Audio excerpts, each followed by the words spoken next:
एक जंगल में एक जिराफ रहता था। वह जंगल में सबसे ऊंचा जानवर था। उसकी गर्दन बहुत लंबी थी, जिसके कारण वह ऊंचे ऊंचे पेड़ों की पत्तियां खा सकता था। उसे अपनी ऊंचाई और लंबी गर्दन पर बड़ा घमंड था।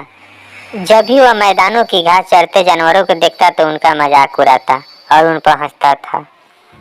एक दिन जंगल में एक हिरन भोजन की तलाश में घूम रहा था।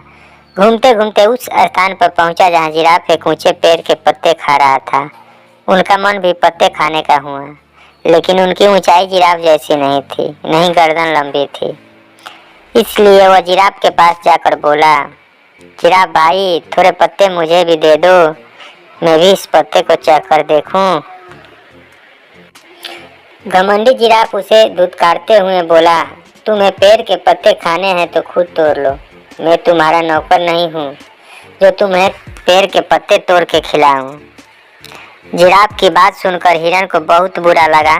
वह जिराफ से बोला, मैं तो आपसे निवेदन कर रहा था, जंगल के जानवरों को मिलजुल कर रहना चाहिए और एक दूसरे की मदद करना चाहिए।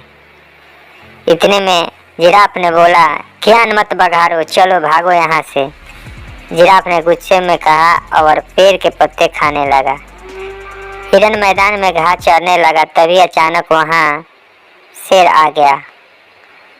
वह दिन भर से भूखा था और बड़े शिकार की तलाश में था।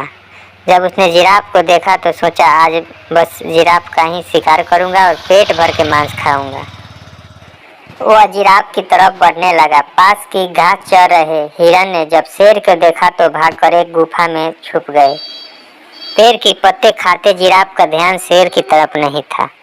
जब शेर जिराफ के पास पहुंचा और जोर से दहाड़ा, तब जिराफ ने उसकी तरफ देखा। डर के मारे वह कांपने लगा। पास ही गुफा में छुपे हिरन व अन्य जानवर देख रहे थे, लेकिन किसी ने उसकी मदद करने की नहीं सोचा। तभी उसी रास्ते से एक हाथी गुजर रहा था।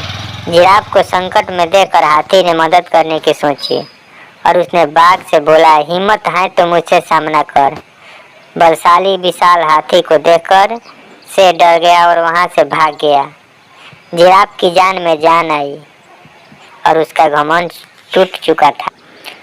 उसने हाथी को शुक्रिया कहा और बोला कि मैं जंगल में रहकर भी आज तक किसी जानवर का मदद नहीं किया, और हाथी से क्षमा मांगने लगा। और उस दिन से सभी छोटे बड़े जानवरों से मिलजुल कर रहने का वादा किया और बोला कि हम लोग मिलजुल कर रहेंगे तो किसी भी बड़े संकट को भी झेल सकते हैं और किसी से भी सामना कर सकते हैं। हाथी भी जिराफ की बात से खुश हो गया और वो अपने रास्ते चला गया। बच्चों, इस कहानी से क्या सीखा? घमंड नहीं करना चाहिए और हमेशा मिलजुल कर रहना चाहिए। एकता बहुत बड़ा बल होता है।